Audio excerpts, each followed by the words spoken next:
belajar tentang sistem hidrolik. Sistem hidrolik menurut bahasa berasal dari kata hydro, air, dan aulos, pipa. Jadi hidrolik bisa diartikan suatu alat yang bekerjanya berdasarkan air dalam pipa, sehingga dapat disimpulkan bahwa sistem hidrolik adalah suatu sistem yang menggunakan liquid atau cairan hidrolik yang mengalir dalam pipa atau selang untuk meneruskan tenaga atau daya.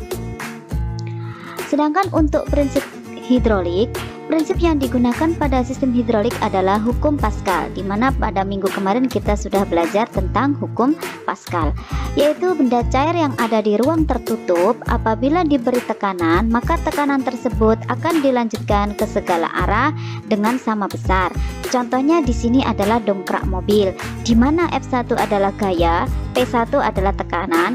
Apabila kita memberi gaya dan tekanan ke bawah, maka liquid atau cairan ini akan meneruskan daya tekan kita menuju ke F2 dan A2 sehingga menyebabkan mobil terangkat. Itu contoh dari cara kerja dongkrak. Selanjutnya, komponen sistem hidrolik. Untuk komponen sistem hidrolik sedikit agak sama dengan pneumatik yang kemarin. Yang paling bawah adalah tangki oli atau tangki cairannya ditaruh paling bawah, ya. Kemudian dihubungkan ke selang. Kemudian di sini ada motor. Motor ini fungsinya adalah untuk menggerakkan pompa. Jadi akhirnya pompa menyedot ke atas. Pada saat di atas ini diatur oleh pressure control valve, ya, tekanannya diatur. Kemudian liquid atau cairan nanti masuk ke filter. Di filter ini nanti cairan disaring dari kotoran-kotoran. Setelah disaring, liquid atau cairan akan masuk ke katup atau directional control valve yang biasa disingkat dengan DCV. Setelah itu, pada saat di DCV atau di katup, ada aktuator silinder hidrol akan terhubung. Kalau tuas ini kita gerakkan, yang tuas pertama akan menggerakkan aktuator di sebelah atas, ya. Yang tuas di sampingnya jika kita gerakkan akan menggerakkan aktuator di sebelah samping. Kok tahu ini menggerakkan di atas dan di bawah? Ini bisa kita lihat dari selang atau pipa yang terhubung. Setelah itu, jika posisi off, oli akan kembali turun ke bawah. Ini pipanya turun ke bawah, didinginkan melalui cooler dan akan masuk lagi ke tangki cairan atau di tangki hidrolik, ya. Nah, di sini nanti oli akan proses lagi. Kalau kita posisinya on, akan proses lagi disedot ke atas, kemudian bisa menggerakkan piston maju dan mundur. Kemudian jika sistem off, oli akan kembali turun. Sistem ini akan terus menerus. Maka jika pendinginan pada cooler ini kurang baik, maka otomatis oli menjadi panas, ya. Kemudian mesin bisa panas. Lama kelamaan akan terjadi ledakan karena panasnya tidak diturunkan atau tidak didinginkan dengan maksimal. Seperti itu. Makanya kelamaan sistem hidrolik itu adalah mudah meledak dan juga mudah panas. Oke, saya lanjutkan. Untuk penggambaran komponen hidrolik, simbolnya mirip dengan sistem pneumatik yang kemarin, yaitu yang paling atas namanya unit penggerak. Tata letaknya harus digambar paling atas.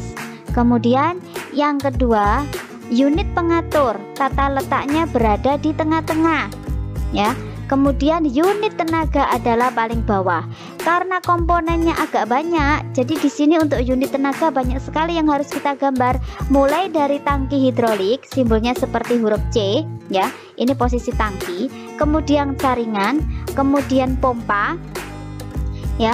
Pompa dengan tanda panah ke atas ini digerakkan oleh motor, ya. Kemudian ada manometer. Apa itu manometer? Ini untuk menunjukkan tekanan oli. Kemudian relief valve ini pengatur tekanan.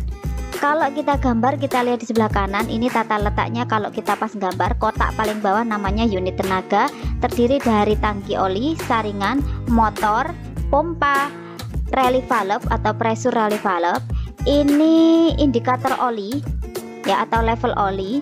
Kemudian ini manometer. Naik ke atas ke unit pengatur, ini kita menggunakan katup 4/2 pengaktifan tuas, pengembali, pegas.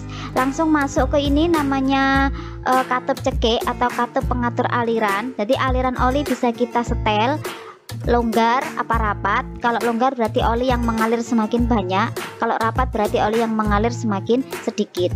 Kalau longgar berarti piston bekerja dengan maksimal atau cepat. Kalau ini rapat setelannya, maka piston akan lambat atau tersendat jalannya. Kemudian ini aliran untuk pembuangannya kembali ke tangki oli, ya. Seperti ini untuk penggambaran tata letak rangkaian pada sistem hidrolik. Oke, saya lanjutkan. Komponennya tadi terdiri dari unit tenaga yang terdiri dari penggerak mula. Penggerak mula itu apa? Itu motor listrik, ya. Kemudian pompa hidrolik, tangki hidrolik, dan katup pengaman. Sebenarnya masih ada filter, ada manometer, ya, tadi ada. Kemudian unit penggerak atau aktuator yang banyak dipergunakan adalah silinder hidrolik. Unit penggerak tadi kita gambar di paling atas. Unit pengatur kita gambar di tengah-tengah, namanya DCV atau Directional Control Valve. Keempat, cairan hidrolik dan selang hose atau pipa. Cara kerja sistem hidrolik seperti ini, mengubah dan mengendalikan energi ketika energi tersebut mengalir dari satu komponen ke komponen berikutnya. Ada sistem hidrolik menerima input energi dari suatu sumber, biasa dari mesin atau putaran roda gigi. Pompa hidrolik mengubah energi mekanik menjadi energi hidrolik dalam bentuk aliran dan tekanan. Yang awalnya berupa cairan, kita buat sistemnya sampai membuat tekanan. Contohnya apa? Dongkrak, kemudian mesin potong, lift, itu semuanya pakai sistem hidrolik. Kontrol valve itu bagian yang tengah tadi, yaitu sistem pengatur. Aktuator bagian di atas, yaitu sebagai penggerak. Dan untuk melaksanakan kerja hidrolik dibutuhkan aliran maupun tekanan. Tekanan hidrolik merupakan gaya dan aliran yang akan menyebabkan terjadinya gerakan. Selama pompa itu kerjanya maksimal, tidak mengalami kerusakan, otomatis sistem akan berjalan normal, ya. Nah, kenapa kita menggunakan hidrolik? Satu, keuntungannya itu menghasilkan tenaga yang besar dengan dimensi peralatan yang kecil. Contohnya lift. Satu lift bisa mengangkut berapa orang? Nah, tinggal kita atur seperti itu.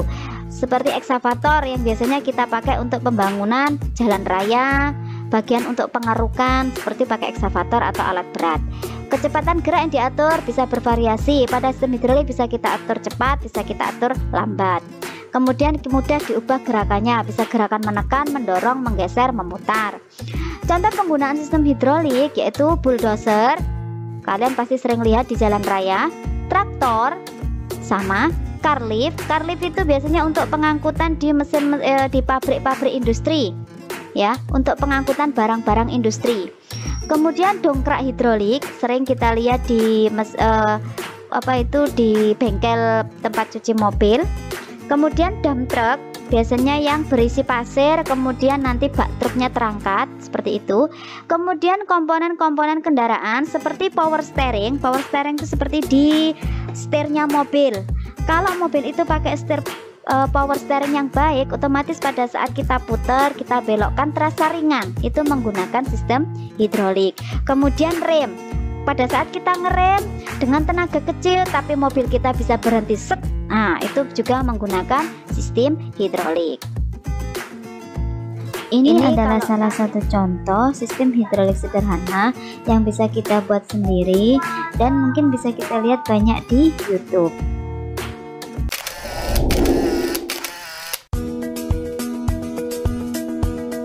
Aplikasi penggunaan sistem hidrolik pada alat berat, misalnya pada alat berikut ini, di mana mesin ini digerakkan dengan cara sistem hidrolik, yaitu oli dipompa kemudian akan mengalir melalui katup DCV yang ada di bawah, kemudian akan menggerakkan piston. Piston bisa digerakkan naik dan turun dan akan menggerakkan lengan pada alat berat. Aplikasi sistem hidrolik pada bak truk, di mana bak bisa naik dan turun dengan menggunakan prinsip hidrolik yang digerakkan oleh silinder.